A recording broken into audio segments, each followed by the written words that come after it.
తల్లికి వందనం పథకంపై గత కొన్ని రోజులుగా తీవ్ర విమర్శలు వస్తున్నాయి. కాగా వైసీపీ పార్టీ కావాలనే దుష్ప్రచారం చేస్తుందని మంత్రి నిమ్మల రామానాయుడు ఆ పార్టీపై తీవ్ర స్థాయిలో మండిపడ్డారు.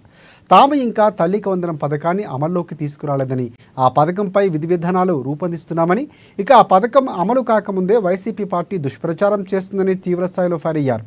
ఈ సందర్భంగా ఆయన మీడియాతో మాట్లాడుతూ నెల రోజులుగా వైసీపీ అసత్య ప్రచారాలు చేస్తుందని, వాటిని ఏపీ ప్రజలు గమనిస్తున్నారని అన్నారు.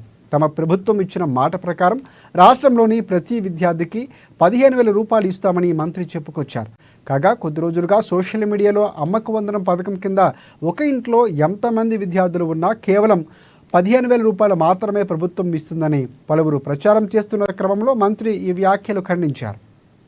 ఈ రోజు తల్లికి వందనం మీద కూడా గత 2 రోజుల నుంచి ఏదైతే మీ బ్లూ మీడియా గాని, మీ యొక్క ఏదైతే విష పత్రికలో మళ్ళీ అబద్ధాలు అసత్యాలు అదే మాదిరిగా ప్రచారం చేస్తున్నటువంటి పరిస్థితిని నేను గత 2 రోజులుగా కూడా చూస్తూ ఉన్నటువంటి పరిస్థితి.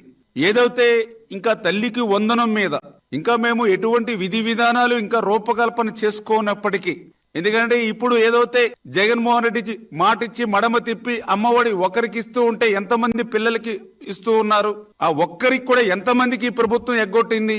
మేము ఏదైతే హామీ ఇచ్చినటువంటి ప్రకారం ఇద్దరు ఉంటే ఎంతమందికి, ముగ్గురికి ఇస్తే ఎంతమందికి, ఎంతమంది పిల్లలకి ఇస్తే ఎంత మనం బడ్జెట్ లో మరి పెట్టాలి, ఇటువంటి వాటన్నిటినీ కూడా మేము ఇంకా విధి విధానాలు ఇవన్నీ కూడా ఆలోచన చేసి ఈ తల్లికి వందనం ఎప్పటి నుంచి ప్రారంభించాలి అనే దాని మీద ఇంకా మేము ఆలోచన చేస్తూ ఉంటే మరి ఈ లోపుగానే తల్లికి వందనం మంగళం పాడినట్లుగా మరి వీళ్ళు విష ప్రచారానికి పూనుకోవడం అంటే చాలా చాలా సిగ్గుచేటు.